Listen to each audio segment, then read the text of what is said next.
ஜெபம். அன்பின் தகப்பனே, உம்மை நன்றியோடு துதிக்கிறோம் அப்பா, ஸ்தோதரிக்கிறோம், நன்றி செலுத்துகிறோம். உம்முடைய அன்புக்காக, உம்முடைய கிருபைக்காக, உம்முடைய இரக்கங்களுக்காக நன்றி அப்பா.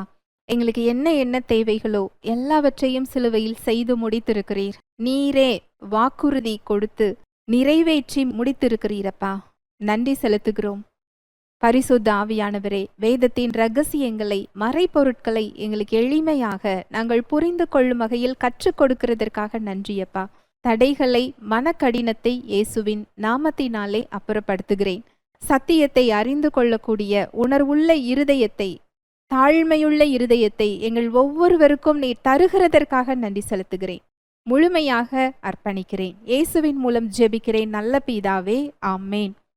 Price the Lord. ஹல்லேலூயா. நன்றி இயேசுவே. நம்முடைய தேவன் சர்வ வல்லவராக இருக்கிறார். எல் ஷடாய், போதுமானவராக, எல்லாம் செய்ய வல்லவராக, எல்லா விதமான அதிகாரங்களையும் ஆளுகின்றவராக, ஆளுகை செய்கின்றவராக இருக்கிறார். ஆபிரகாமுக்கும் அவர் சந்ததிக்கும் நித்திய உடன்படிக்கையை ஏற்படுத்தி தாமே அதை உறுதி செய்து தாமே அதை பொறுப்பெடுத்து கொண்டு கிறிஸ்துவில் அதை நிறைவேற்றி இருக்கிறார். இயேசு கிறிஸ்துவின் இரத்தத்தினாலே புதிய உடன்படிக்கை நித்திய உடன்படிக்கையாக நிறுவப்பட்டுள்ளது. கிறிஸ்துவுக்குள் நாம் இருக்கிறோம். சர்வ வல்லவராக அந்த நித்திய உடன்படிக்கையை இப்பொழுது அவர் காத்து கொண்டிருக்கிறார். இந்த சத்தியத்தை நாம் தியானித்து கொண்டிருக்கிறோம். இந்த பகுதியில் நம்முடைய ஆசீர்வாதம் இன்று கிறிஸ்துவில் உறுதியாக்கப்பட்டுள்ளது. வாசிக்கலாம். எபேசியர் 1:3. நம்முடைய கர்த்தராகிய இயேசு கிறிஸ்துவின் பிதாவாகிய தேவனுக்கு ஸ்தோத்திரம். அவர் கிறிஸ்துவுக்குள் உன்னதங்களிலே ஆவிக்குரிய சகல ஆசீர்வாதத்தினாலும் நம்மை ஆசீர்வதித்திருக்கிறார். நம்முடைய கர்த்தராகிய இயேசு கிறிஸ்துவின் பிதாவாகிய தேவனுக்கு ஸ்தோத்திரம். அவர் கிறிஸ்துவுக்குள் உன்னதங்களிலே ஆவிக்குரிய சகல ஆசீர்வாதத்தினாலும் நம்மை ஆசீர்வதித்திருக்கிறார். நம்முடைய ஆசீர்வாதம் இன்றைக்கு கிறிஸ்துவில் உறுதியாக்கப்பட்டுள்ளது. இந்த வசனம் அதை சொல்லுகிறது. நாம் தவறு செய்தாலும் தேவன் நம்மை உடன்படிக்கையில் நிலை நிறுத்துகிறவராக இருக்கிறார். இந்த சத்தியத்தை நாம் தியானிக்கப் போகிறோம். கிறிஸ்துவில் உறுதியாக்கப்பட்ட ஆசீர்வாதம். கிறிஸ்துவுக்குள் உன்னதங்களில் சகல ஆவிக்குரிய ஆசீர்வாதத்தினாலும் ஆசீர்வதிக்கப்பட்டிருக்கின்றோம். இது எதிர்கால வாக்குத்தத்தம் மட்டும் அல்ல, முழுமையான, நிறைவுற்ற, யதார்த்தமான உண்மை செயல், உண்மையான நிலை. இன்றைக்கு கிறிஸ்துவுக்குள் ஒரு விசுவாசியின் நிலை இதுதான். இது தேவன் எனக்கு வாக்குத்தத்தம் கொடுத்திருக்கிறார் என்று ஒரு விசுவாசி எபேசியர் 1:3 நினைத்தார் என்றால் அது வாக்குத்தத்தம் அல்ல, ஆவிக்குரிய அவருடைய அடையாளம். கிறிஸ்துவுக்குள்ளான அவரது நிலை அதுதான். ஆசீர்வதித்திருக்கின்றார். இது கடந்த காலத்தை குறிக்கின்ற ஒரு சொல். கடந்த காலம் என்பது நடந்து முடிந்த ஒரு செயலை, ஒரு சம்பவத்தை குறிக்கின்ற ஒரு சொல். ஆசீர்வதித்திருக்கின்றார் என்பது அவர் ஆசீர்வதித்து முடித்துவிட்டார். அதற்கு தடையாக இருந்த காரியங்களை சிலுவையில் சரி செய்து கிறிஸ்துவுக்குள் அந்த ஆசீர்வாதத்தை நமக்கு கொடுத்து விட்டார் என்று பொருள். நடந்து முடிந்த ஒரு உண்மை செயலை இது குறிக்கிறதே தவிர இது வாக்குத்தத்தம் அல்ல. இன்றைக்கு கிறிஸ்துவுக்குள் ஒரு விசுவாசி ஆசீர்வாதம் பெற முயற்சி செய்கின்ற இடத்தில் அவர் வைக்கவில்லை. அந்த ஆசீர்வாதத்தை சம்பாதிப்பதற்கான இடத்தில் அவர் வைக்கவில்லை.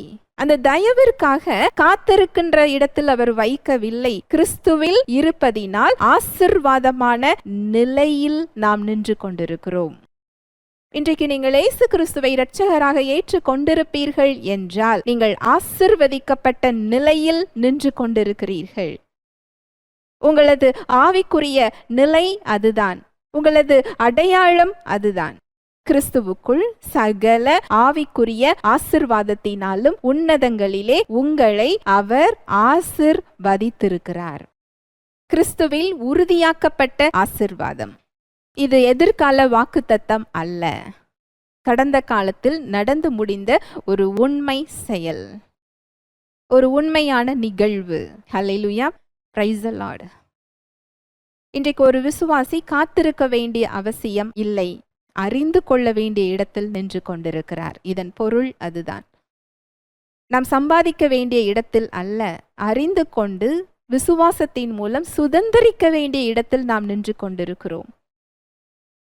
ஏனென்றால் இந்த ஆசீர்வாதம் என்பது நாம் சம்பாதித்து பெற முயற்சி செய்கின்ற ஒரு இடம் அல்ல. இந்த ஆசீர்வாதத்தின் மூல காரணம் சிலுவை, ஆண்டவராகிய இயேசு கிறிஸ்து. கலாத்தியர் 3:13-14. மரத்திலே தூக்கப்பட்ட எவனும் சபிக்கப்பட்டவன் என்று எழுதியிருக்கிறபடி கிறிஸ்து நமக்காக சாபமாகி நியாயப்பிரமாணத்தின் சாபத்திற்கு நம்மை நீங்களாக்கி மீட்டு கொண்டார். ஆபிரகாமுக்கு உண்டான ஆசீர்வாதம் கிறிஸ்து இயேசுவினால் புற ஜாதிகளுக்கு வரும்படியாகவும் ஆவியை குறித்து சொல்லப்பட்ட வாக்குத்தத்தத்தை நாம் விசுவாசத்தினாலே பெறும்படியாகவும் இப்படி ஆயிற்று. மரத்திலே தூக்கப்பட்ட எவனும் சபிக்கப்பட்டவன் என்று எழுதியிருக்கிறபடி கிறிஸ்து நமக்காக சாபமாகி நியாயப்பிரமாணத்தின் சாபத்திற்கு நம்மை நீங்களாக்கி மீட்டு கொண்டார். ஆபிரகாமுக்கு உண்டான ஆசீர்வாதம் கிறிஸ்து இயேசுவினால் புற ஜாதிகளுக்கு வரும்படியாகவும் ஆவியை குறித்து சொல்லப்பட்ட வாக்குத்தத்தத்தை நாம் விசுவாசத்தினாலே பெறும்படியாகவும் இப்படி ஆயிற்று. ஆசீர்வாதத்தின் மூல காரணம் யார் என்றால் கிறிஸ்து. அவர் சிலுவையில் செய்து முடித்த செயல், அதன் அடிப்படையில் இந்த ஆசீர்வாதம் நமக்கு கொடுக்கப்பட்டிருக்கிறது. ஆபிரகாமுக்கு உண்டான ஆசீர்வாதம் கிறிஸ்து இயேசுவினால் புற ஜாதிகளுக்கு வரும்படியாக இயேசு கிறிஸ்து நமக்காக சாபமாகி நியாயப்பிரமாணத்தின் சாபத்திற்கு நம்மை நீங்களாக்கி மீட்டு கொண்டார், புற ஜாதிகளுக்கு வரும்படியாக. பழைய ஏற்பாட்டில் ஆசீர்வாதம் உடன்படிக்கையில் இருந்தது. தேவன் யாரோடு உடன்படிக்கை வைத்திருந்தாரோ அந்த சந்ததிகளுக்கு, அந்த தலைமுறைகளுக்கு அந்த ஆசீர்வாதம் இருந்தது. இன்றைக்கு புதிய ஏற்பாட்டில் ஆசீர்வாதம் கிறிஸ்துவில் உறுதி செய்யப்பட்டிருக்கிறது. கிறிஸ்துவுக்குள் அந்த ஆசீர்வாதம் இருக்கிறது. அதனால்தான் பூமி எங்கும் ரட்சிக்கப்படுவதற்கு இயேசு என்ற நாமமே அல்லாமல் வேறொரு நாமம் கொடுக்கப்படவில்லையே. இயேசு என்ற நாமத்தில் கிறிஸ்துவுக்குள் அந்த ஆசீர்வாதம் உறுதி செய்யப்பட்டிருக்கிறது.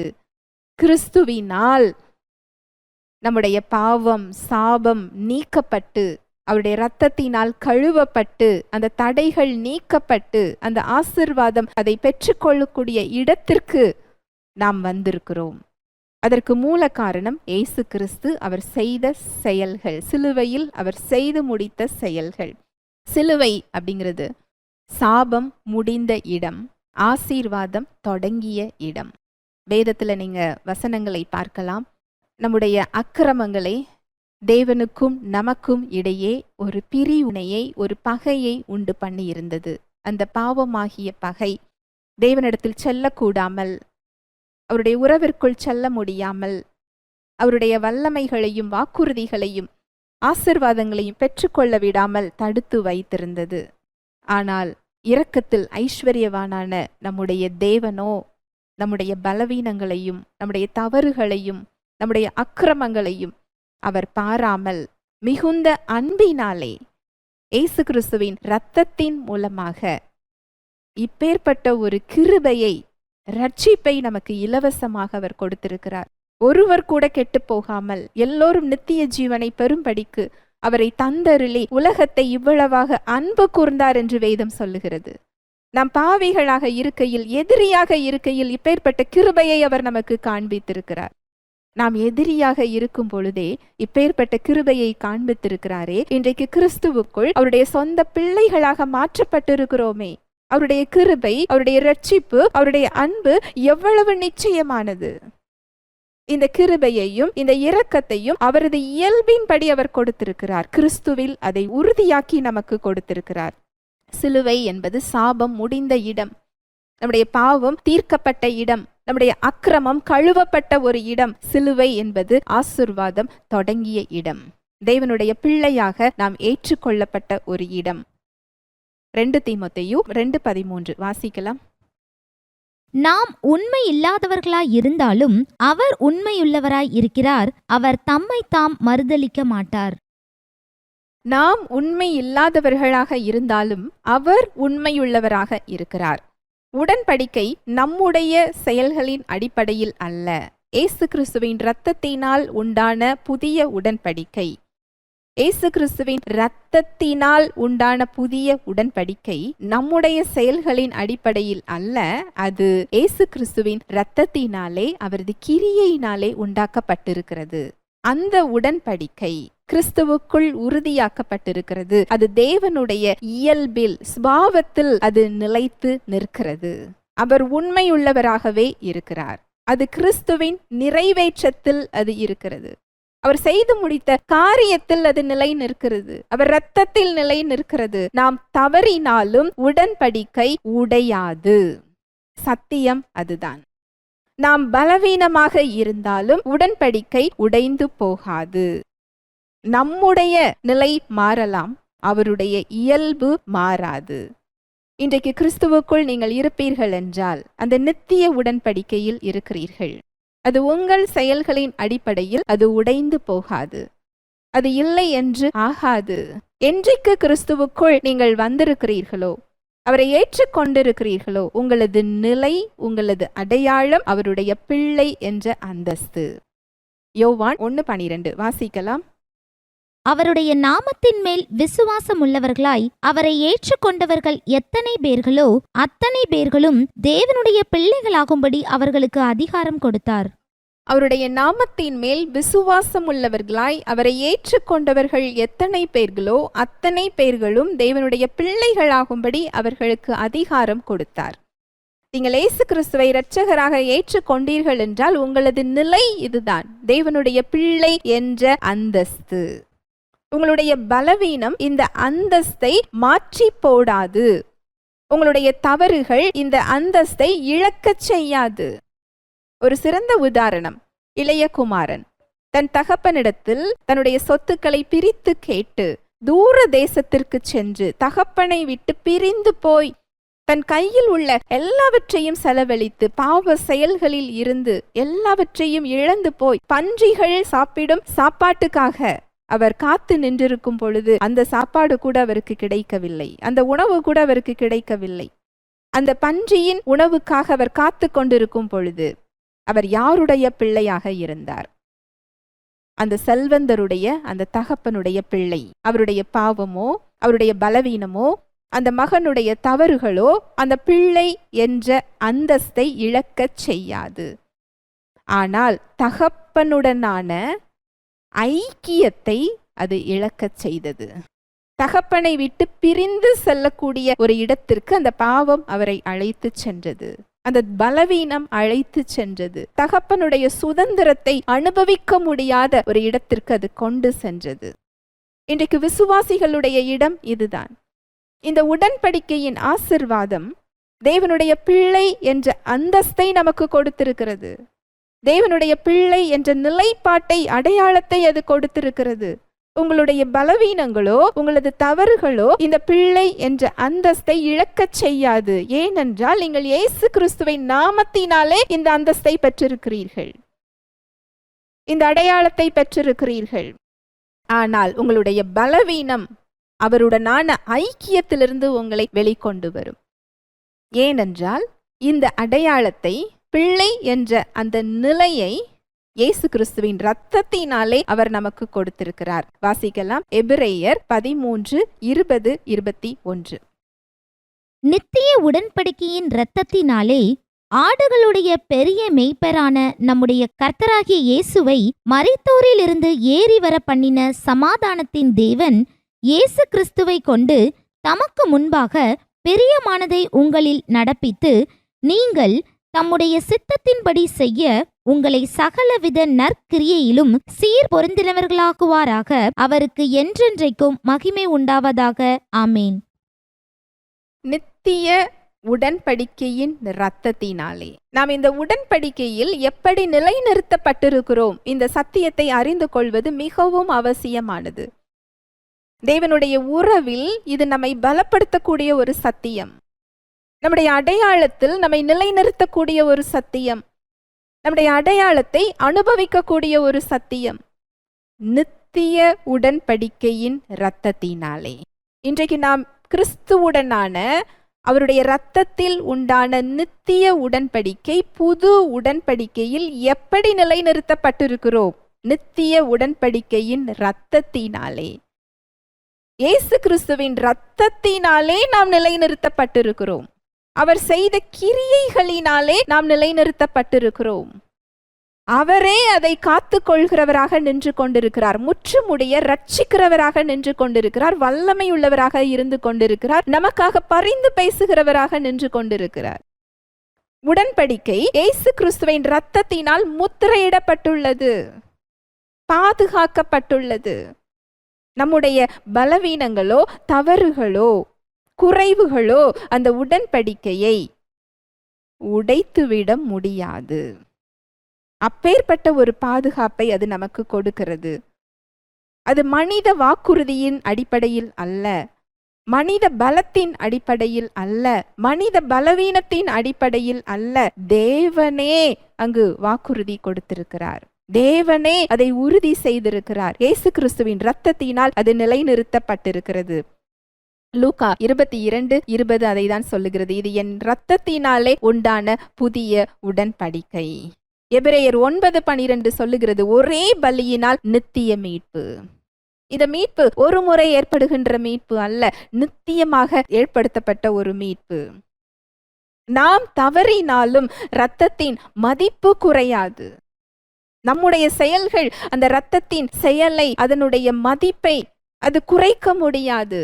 என்றைக்கு இயேசு கிறிஸ்துவை இரட்சகராக ஏற்றுக்கொண்டோமோ நாம் பரிசுத்த ஆவியினால் முத்திரையிடப்பட்டிருக்கிறோம், பாதுகாக்கப்பட்டிருக்கிறோம். இயேசு கிறிஸ்துவின் இரத்தமும் பரிசுத்த ஆவியானவரும் அதை பாதுகாத்து கொண்டிருக்கிறார்கள். நிலைநிறுத்தப்பட்டிருக்கிறது, உறுதி செய்யப்பட்டிருக்கிறது. கிறிஸ்து நமக்காக நடுவராக நின்று கொண்டிருக்கிறார். எபிரேயர் 7:25 அதை தான் சொல்லுகிறது. தமது மூலமாய் தேவனிடத்தில் சேருகிறவர்களுக்காக வேண்டுதல் செய்யும்படிக்கு அவர் எப்பொழுதும் உயிரோடு இருக்கிறவராகையால் அவர்களை முற்றுமுடிய ரட்சிக்க வல்லவராயும் இருக்கிறார். அவரது இரத்தத்தினால் நம்மை கழுவி சுத்தப்படுத்தி அதற்கான விலைக்கிரயத்தை கொடுத்து தேவனுக்கும் நமக்கும் நடுவாக இருந்த பாவமாகிய பகையை உடைத்து தேவனுடைய பிள்ளையாய் நம்மை மாற்றி அந்த உடன்படிக்கையில் நிலைநிறுத்தி நம்மை சீர்பொருந்த பண்ணுகிறாராம். நம்மை சரிப்படுத்தி நம்மை பலப்படுத்தி அவருடைய பிள்ளை என்கின்ற அடையாளத்துல நம்மை அனுபவிக்கிறதற்காக, அதை அனுபவமாக நம்மை மாற்றுவதற்காக ஆவியானவரை நமக்கு அவர் கொடுத்திருக்கிறார். நமக்காக இயேசு கிறிஸ்து பரிந்து பேசி கொண்டிருக்கிறாரா? எப்படி பரிந்து பேசி கொண்டிருக்கிறார்? 1 யோவான் 2:1. என் பிள்ளைகளே, நீங்கள் பாவம் செய்யாதபடிக்கு இவைகளை உங்களுக்கு எழுதுகிறேன். ஒருவன் பாவம் செய்வானானால் நீதிபரராயிருக்கிற இயேசு கிறிஸ்து நமக்காக பிதாவினிடத்தில் பரிந்து பேசுகிறவராயிருக்கிறார். என் பிள்ளைகளே, நீங்கள் பாவம் செய்யாதபடிக்கு இவைகளை உங்களுக்கு எழுதுகிறேன். கிருபை அநேகரால் தவறாக புரிந்து கொள்ளப்பட்டிருக்கிறது. இயேசு கிறிஸ்து அவருடைய இரத்தத்தை சிந்தி எனக்கு மீட்பை கொடுத்திருக்கிறார். அந்த ரட்சிப்பை நான் பாதுகாப்பதற்கு என்னுடைய கிரியையினால் நான் அதை பாதுகாக்க வேண்டும் என்று நாம் நினைக்கிறோம். இல்லை, அது தவறான உபதேசம். நம்மை பலப்படுத்தி அவரது வழியில் நடத்தி செல்வதும் அவரது கிருபையே. நம்முடைய செயல்களினால் நாம் ரட்சிப்பை பாதுகாக்க முடியாது. அவரது கிருபை நாம் என்ன வேண்டுமானாலும் செய்யலாம் என்று போதிக்கவில்லை. அவரது கிருபை நமக்கு ரட்சிப்பை போதிக்கிறது, நமக்கு மீட்பை போதிக்கிறது, அவரது அன்பை போதிக்கிறது, அவர் செய்து முடித்த கிரியைகளை போதிக்கிறது. பரிசுத்தமான வழியில் நடக்க நீதியை அது கற்றுக் கொடுக்கிறது.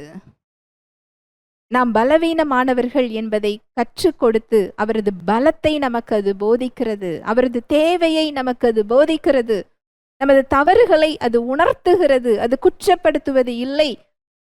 கிறிஸ்துவுக்குள்ளான நமது அடையாளத்தை அது போதிக்கிறது.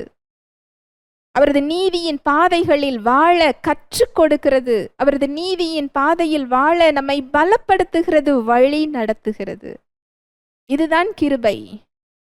அந்த ரட்சிப்பில் முற்றுமுடிய நம்மை வழி நடத்துகிறது அவரது கிரியையே. அது நம்முடைய மனித முயற்சியினால் அல்ல. அந்த ரட்சிப்பை பாதுகாப்பதும் அவரது இரத்தமே, நமது முயற்சியினால் அல்ல. இது நமக்கு பாரத்தை கொடுக்கக்கூடிய ஒரு செயல், நமக்கு ஒரு குற்ற மனப்பான்மையை கொடுக்கக்கூடிய ஒரு செயலாக மாறிவிடும். அந்த ரட்சிப்பை நான் பாதுகாக்க வேண்டும். இந்த செயலை நான் செய்து விட்டேனே, ரட்சிப்பை இழந்து விட்டேனோ, அவர் என்னை விட்டு சென்று விட்டாரோ, என் மீது கோபமாக இருக்கிறாரோ, அந்த ரட்சிப்பை பாதுகாப்பது நமது கிரியை என்றால் நாம் பாரத்தோடு வாழ வேண்டி இருக்கும். அப்படி நமது கிரியையினால் ரட்சிப்பை பாதுகாக்க முடியாது. அதுவும் அவரது கிரியையே, நம்முடைய செயல்கள் அல்ல. இப்படி தேவனை பார்ப்பதினால்தான் தேவனுடைய உறவு நமக்கு கடினமாகவும் பாரமாகவும் ஒரு குற்ற மனப்பான்மையுடனும் நமக்கு நாமே தண்டித்து கொள்பவர்களாகவும், நம்முடைய பலவீனத்தில் அவர் நம்மை பலப்படுத்துவதற்கு அவர் அருகில் செல்வதை விட நம்முடைய பலவீனத்தை பார்த்து அவரை விட்டு விலகி ஓடுகிறவர்களாகவும் இருக்கிறோம். தேவன் நம்முடைய பலவீனத்தில் நம்மை தள்ளி விடுகிறவர் அல்ல. தேவன் நம்முடைய குறைவுகளில் நம்மை நிராகரிக்கிறவர் அல்ல. தேவன் நம்முடைய தவறுகளில் நம்மை வெறுத்து விடுகிறவர் அல்ல. இயேசுவின் இரத்தத்தினால் நம்மை கழுவி சுத்திகரிப்பதற்கு அவர் நீதியும் உண்மையும் உள்ளவராக இருக்கிறார். அவர் உண்மையுள்ளவராக இருக்கிறார். நாம் மனம் திரும்பும் பொழுது நம்மை திருத்தி அவரது வழிகளில் நிலைநிறுத்துகிறவராக இருக்கிறார். இந்த வசனம் சொல்லுகிறது, என் பிள்ளைகளே, நீங்கள் பாவம் செய்யாதபடிக்கு இவைகளை உங்களுக்கு எழுதுகிறேன். கிருபை நீ என்ன வேண்டுமானாலும் செய்யலாம் என்று போதிக்கவில்லை. என் பிள்ளைகளே, நீங்கள் பாவம் செய்யாதபடிக்கு உங்களுக்கு நான் இதை சொல்லுகிறேன். ஒருவன் பாவம் செய்வானானால் நீதிபரராயிருக்கிற இயேசு கிறிஸ்து நமக்காக பிதாவினிடத்தில் பரிந்து பேசிக் கொண்டிருக்கிறார். இன்றைக்கு ரட்சிக்கப்பட்டு பலவீனத்திலும் பாவத்திலும் குறைவுகளிலும் குற்ற மனப்பான்மையோடு நீங்கள் நின்று கொண்டிருக்கிறீர்களா? இந்த வசனம் சொல்லுகிறது, ஒருவன் பாவம் செய்வானானால் நீதிபரராயிருக்கிற இயேசு கிறிஸ்து நமக்காக பிதாவினிடத்தில் பரிந்து பேசுகிறவராக இருக்கிறார். உங்களுக்காக பரிந்து பேசுகிற ஒருவர் நின்று கொண்டிருக்கிறார். உங்களது பாவங்களை சுமந்தவர், அக்கிரமங்களை சுமந்தவர், சாபமாக்கப்பட்டவர், நம்முடைய தண்டனைகளை ஆக்கினைகளை ஏற்றுக்கொண்டு தேவனிடத்தில் நமக்கு சமாதானத்தை பெற்று தந்தவர் நமக்காக பரிந்து பேசிக் கொண்டிருக்கிறார். நம்முடைய பாவங்களை நிவர்த்தி செய்கிற கிருபாதார பலி அவரே. நம்முடைய பாவங்களை மாத்திரமல்ல, சர்வ லோகத்தின் பாவங்களையும் நிவர்த்தி செய்கிற கிருபாதார பலியாக அவரே இருக்கிறார். அவர் என்ன பரிந்து பேசுகிறார்? நமக்காக அவர் செலுத்தின விலை கிரயத்தை அவர் சொல்லுகிறார். நம்முடைய பாவங்களை அக்கிரமங்களை சுமந்து கொண்டு நம்மை விடுதலை ஆக்கியதை அவர் சொல்லுகிறார். கிறிஸ்துவுக்குள்ளான நமது அடையாளத்தை அவர் சொல்லுகிறார். கிறிஸ்துவுக்குள் நாம் யார் என்ற அந்தஸ்தை அவர் சொல்லுகிறார். அவரது இரத்தம் நம்மை சுத்திகரித்ததை அவர் சொல்லுகிறார். நித்திய மீட்பு, நித்திய மன்னிப்பு நமக்கு கொடுக்கப்பட்டிருக்கிறதை அவர் சொல்லிக் கொண்டிருக்கிறார். ஹல்லேலூயா, பிரைஸ் தி லார்ட். இந்த நித்திய உடன்படிக்கை அவரது இரத்தத்தில் நிலைநிறுத்தப்பட்டிருக்கிறது. நம்முடைய ஆசீர்வாதம் கிறிஸ்துவில் உறுதியாக்கப்பட்டிருக்கிறது. ஒரு விசுவாசி எப்படி வேண்டுமானாலும் வாழலாம் என்று இல்லை. நீதியின் பாதையில் நடக்க அவர் நம்மை பலப்படுத்தி இருக்கிறார். அவரது வழிகளில் நடக்க அவர் நம்மை பலப்படுத்தி இருக்கிறார். அந்த நிலையை நாம் பெற்றிருக்கிறோம். நம்முடைய நிலைமையை நம்முடைய செயல் காக்கவில்லை. நம்முடைய நிலைமையை கிறிஸ்துவின் நீதியே காத்து கொண்டிருக்கிறது. இது எத்தனை பேருக்கு தெரியும்? பிரியமானவர்களே, இயேசு கிறிஸ்துவின் இரத்தம் என்ன செய்திருக்கிறது? கிறிஸ்துவுக்குள்ளான நமது நிலை என்ன? இதை அறிந்து கொண்டால் தேவனுடைய உறவில் நீங்கள் இன்னும் ஆழமாக செல்ல முடியும், நெருக்கமாக செல்ல முடியும். கிறிஸ்துவுக்குள்ளான உங்களது அடையாளத்தை நீங்கள் அனுபவமாக பெற முடியும். உங்களுடைய பலத்தில் நீங்கள் போராடி சோர்ந்து போய் இருக்கிறீர்களா? அவரது வார்த்தை சொல்லுகிறது, நாம் தேவனுடைய நீதியை பெறும்படிக்கு பாவம் அறியாத அவர் நமக்காக பாவமாக்கப்பட்டார். நம்முடைய நிலைமையை கிறிஸ்துவின் நீதியே காத்து கொண்டிருக்கிறது. நம்முடைய நீதி அல்ல. நம்முடைய நீதி அழுக்கான கந்தை போல் இருந்தது. நாம் நிற்க வேண்டிய இடத்தில் அவர் நின்று நம்முடைய பாவங்களை அவர் சுமந்து கொண்டு அவரே நமக்கு நீதியாக மாறி இருக்கிறார். இந்த நீதி உடன்படிக்கையை காத்து கொண்டிருக்கிறது. தேவன் நம்மை தள்ளி விடாமல் நம்மை திருத்துகிறார். எபிரேயர் 12:6 வாசிக்கலாம். கர்த்தர் எவனிடத்தில் அன்பு கூறுகிறாரோ அவனை அவர் சிட்சித்து தாம் சேர்த்து கொள்ளுகிற எந்த மகனையும் தண்டிக்கிறார் என்று பிள்ளைகளுக்கு சொல்லுகிறது போல உங்களுக்கு சொல்லி இருக்கிற புத்திமதியை மறந்தீர்கள். கர்த்தர் எவனிடத்தில் அன்பு கூறுகிறாரோ அவனை அவர் சிட்சித்து தாம் சேர்த்து கொள்ளுகிற எந்த மகனையும் தண்டிக்கிறார் என்று பிள்ளைகளுக்கு சொல்லுகிறது போல உங்களுக்கு சொல்லி இருக்கிற புத்திமதியை மறந்தீர்கள். ஒரு தகப்பன் தன் பிள்ளையை சிட்சிப்பது போல தேவன் தீமையினால் ஒருவரையும் சோதிக்கிறவர் அல்ல. ஒரு தகப்பன் தன் பிள்ளையை தீமையை கொண்டு சோதிப்பது இல்லை. அதுபோல கர்த்தர் எவனிடத்தில் அன்பு கூறுகிறாரோ அவரை அவர் சிட்சித்து, இந்த தண்டனை என்பது தீமையான காரியமோ நோயோ அல்ல. அவர் வார்த்தையின் மூலம் அவர் நமக்கு கற்றுக் கொடுக்கிறார், வழி நடத்துகிறார், நீதியை படிப்பிக்கிறார், நம்மை சீர்படுத்துகிறார். நம்முடைய தேர்வு அவருடைய வார்த்தைக்கு விரோதமாக இருக்கும்போது, அது தவறாக பாவமாக இருக்கும்போது அதற்கு ஒரு சில விளைவுகள் உண்டு. பாவம் எப்பொழுதுமே ஒரு விளைவை ஏற்படுத்தும். நாம் கிறிஸ்துவுக்குள் இருப்பதினால் பாவம் நம்மை ஒன்றும் செய்யாது என்று அர்த்தம் அல்ல. நாம் அதை தேர்ந்தெடுத்தோம் என்றால் நாம் கிறிஸ்துவுக்குள் இருந்தாலும் பாவத்திற்கு ஒரு விளைவு உண்டு. ஆனால் ஒரு விசுவாசியின் நிலை அது கிடையாது, அடையாளம் அது கிடையாது. அவர் மனம் திரும்பும் போது இயேசு கிறிஸ்துவின் இரத்தம் அவரை கழுவி சுத்திகரிப்பதற்கு அது நீதியும் உண்மையும் உள்ளவைகளாய் இருக்கிறது. இயேசு கிறிஸ்து அந்த விசுவாசிக்காக பரிந்து பேசுகிறவராக இருக்கிறார். ஒரு விசுவாசியின் அடையாளம் அதுதான். தம்முடைய வார்த்தையின் மூலம் அவர் உணர்த்துகிறார், அவர் குற்றப்படுத்துவது இல்லை. ஆவியானவர் நாம் தவறான வழியில் செல்லும் பொழுது, பலவீனத்தில் இருக்கும் பொழுது, ஒரு குறைவில் நின்று கொண்டிருக்கும் போது அவர் ஒருவரை குற்றப்படுத்துவது இல்லை, உணர்த்துகிறார். இந்த இடம் உனக்கானது அல்ல, உன் அடையாளம் அதுவல்ல. கிறிஸ்துவுக்குரியவற்றை அவர் உணர்த்துகிறார். அந்த அடையாளத்தை அவர் உணர்த்துகிறார். வார்த்தையின் மூலம், சமாதானத்தின் மூலம் அதை அவர் உணர்த்தி கொண்டிருக்கிறார். நாம் பரிசுத்த ஆவியானவரால் முத்திரையிடப்பட்டிருக்கிறோம். நாம் நின்று கொண்டிருக்கின்ற விளைவு தேவனுடைய நிராகரிப்பு அல்ல, அவரது தண்டனை அல்ல. அவர் வேண்டாம் என்று புறம் தள்ளவில்லை. ஆவியானவர் உணர்த்தி கொண்டிருக்கிறார். நீங்கள் மனம் திரும்பும் பொழுது அந்த உறவிற்குள், அந்த ஐக்கியத்திற்குள் உங்களால் மறுபடியும் வர முடியும். ஒரு விசுவாசி தவறுவது இயற்கை. ஏனென்றால் பலவீனமான சரீரத்தில் இருக்கிறார், மாம்ச சரீரத்தில் இருந்து கொண்டிருக்கிறார்.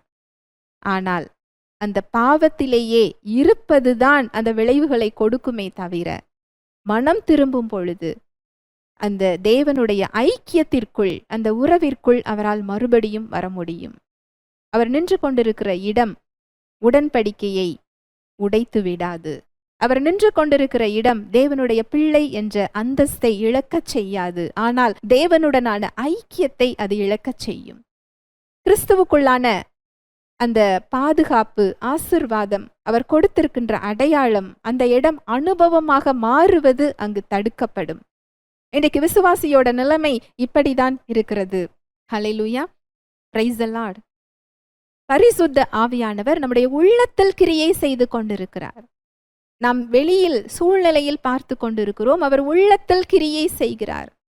நம்மை அவர் வெளியே தள்ளவில்லை. நீங்கள் இன்றைக்கு ஒரு விளைவுகளில் நின்று கொண்டிருப்பீர்கள் என்றால், ஒரு பலவீனத்தில், ஒரு குறையில் நின்று கொண்டிருப்பீர்கள் என்றால், தேவன் உங்களை நிராகரிக்கவில்லை, தேவன் உங்களை தள்ளிவிடவில்லை. எப்படி அந்த இளைய குமாரன் புத்தி தெளிந்து தகப்பனிடத்தில் செல்ல வேண்டும் என்று அவர் மனம் திரும்பி செல்லும் பொழுது, தகப்பன் அவரை கண்டு ஓடோடி வந்து அணைத்து முத்தம் செய்தாரோ, அதே போல நீங்கள் மனம் திரும்பி அவருடைய ஐக்கியத்திற்குள் வருவதற்கு அவர் காத்து கொண்டிருக்கிறார். அந்த இளைய குமாரன் அங்கு பன்றிகள் சாப்பிடும் உணவை சாப்பிடும் பொழுதும் அந்த தகப்பனுடைய பிள்ளை என்ற அந்தஸ்தை இழக்கவில்லை. தகப்பனுடனான ஐக்கியத்தை அவர் இழந்திருந்தார். இன்றைக்கு விசுவாசியின் இடமும் அதுதான். ஆவியானவர் உள்ளத்தில் கிரியை செய்து கொண்டிருக்கிறார். நமது ஆவியை பரிசுத்த ஆவியானவரால் முத்திரையிட்டிருக்கிறார், பாதுகாத்து கொண்டிருக்கிறார். நம்மை உணர்த்தி கொண்டிருக்கிறார். நீதியின் பாதையை கற்றுக் கொடுத்து கொண்டிருக்கிறார். கிறிஸ்துவின் அடையாளத்தை நமக்கு கற்றுக் கொடுத்து கொண்டிருக்கிறார். கொலோசையர் 3:3 வாசிக்கலாம். ஏனென்றால் நீங்கள் மரித்தீர்கள், உங்கள் ஜீவன் கிறிஸ்துவுடனே தேவனுக்குள் மறைந்திருக்கிறது. ஏனென்றால் நீங்கள் மரித்தீர்கள், உங்கள் ஜீவன் கிறிஸ்துவுடனே கூட தேவனுக்குள் மறைந்திருக்கிறது. ஒரு விசுவாசியின் நிலை, இடம் கிறிஸ்துவுக்குள். நம்முடைய நிலை அதுதான். இன்றைக்கு நீங்கள் எந்த இடத்துல இருந்தாலும் சரி, உங்களது நிலை கிறிஸ்துவுக்குள் இருக்கிறது. உங்களது அடையாளம் கிறிஸ்துவுக்குள் நீங்கள் நீதிமான், கிறிஸ்துவுக்குள் நீங்கள் ஆசிர்வதிக்கப்பட்டவர், கிறிஸ்துவுக்குள் நீங்கள் தேவனால் ஏற்றுக்கொள்ளப்பட்டவர், கிறிஸ்துவுக்குள் நீங்கள் உன்னதங்களிலே அவரோட கூட உட்கார வைக்கப்பட்டவர்கள். தேவனுடைய பிள்ளை, அவரை அப்பா பிதாவே என்று அழைக்கக்கூடிய புத்திர சுவிகாரத்தின் ஆவியை பெற்றவர்கள். ஒரு விசுவாசியின் நிலை இது. ஆனால் நம்முடைய அனுபவம் சில நேரம் பலவீனமாக இருக்கலாம், சில நேரம் நம்முடைய குறைவுகளாக இருக்கலாம், பாவமாக இருக்கலாம், தவறுகளாக இருக்கலாம். இந்த அனுபவம் பலவீனமோ குறையோ தவறுகளோ பாவமோ தேவனுடனான ஐக்கியத்தை, உறவை பாதிக்குமே தவிர பிள்ளை என்ற அந்தஸ்தை அது உடைக்காது. ஏனென்றால் அது நமது செயல்களின் அடிப்படையில் அல்ல, அது கிறிஸ்துவின் இரத்தத்தினாலே நிலைநிறுத்தப்பட்டிருக்கிறது. கிறிஸ்துவுக்குள் அது உறுதியாக்கப்பட்டிருக்கிறது. நம்முடைய நிலை, கிறிஸ்துவுக்குள்ளான அடையாளம் சிலுவையில் நிரந்தரமாக்கப்பட்டுள்ளது. அவருடைய இரத்தத்தினாலே அது உறுதியாக்கப்பட்டுள்ளது, அது நிலைநிறுத்தப்பட்டுள்ளது. நம்முடைய நிலை மாறாது, நம்முடைய அனுபவம் நம்முடைய வளர்ச்சியில் மாறும். நாம் மனம் திரும்பும் பொழுது, அவருடைய வழிகளை தேர்ந்தெடுக்கும் பொழுது, ஆவியானவர் உணர்த்தும் போது, நாம் அவருடைய குரலுக்கு கீழ்ப்படியும் போது, செவி சாய்க்கும் போது, அவருடைய கிருபையை பற்றி பிடித்து கொள்ளும் போது, தேவன் நம்மை மாற்றி பலப்படுத்தி சீர்படுத்தி அவருடைய வழிகளுக்குள் அழைத்து செல்கின்ற வளர்ச்சியை, அந்த ஐக்கியத்தின் நெருக்கத்தை நாம் அனுதினமும் பார்க்க முடியும். கிருபை என்பது அதுதான். கிறிஸ்துவுக்குள்ளான நமது நிலை பாதுகாப்பானது. அதை வெளிப்புற சூழ்நிலையோ வெளிப்புற காரணங்களோ அதை உடைக்க முடியாது. ஆனால் அவருடனான ஐக்கியத்தை வெளிப்புற சூழ்நிலைகளோ நம்முடைய தேர்வுகளோ பாதிக்கும்.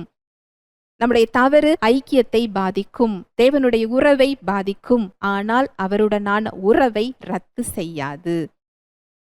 ஹல்லேலூயா, பிரைஸ் தி லார்ட். இந்த சத்திய உண்மை நமக்கு கற்றுக் கொடுப்பது என்னவென்றால், நாம் குற்ற உணர்ச்சியில் வாழ வேண்டாம். தாழ்மையுடன் மனம் திரும்பி கிறிஸ்துவுக்குள் நம்முடைய அடையாளத்தை நினைவில் கொண்டு தேவனுடைய மன்னிப்பிற்குள் செல்லும் பொழுது, இயேசு கிறிஸ்துவின் இரத்தம் எல்லா அநியாயத்தையும் நீக்கி நம்மை சுத்திகரிப்பதற்கு அது நீதியும் உண்மையும் உள்ளவையாக இருக்கிறது.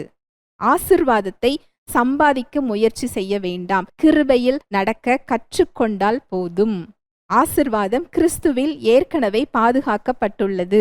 சிலுவை சாபத்தை முடித்து ஆசீர்வாதத்தை திறந்தது. நம்முடைய தவறுகள் உடன்படிக்கையை ரத்து செய்யாது.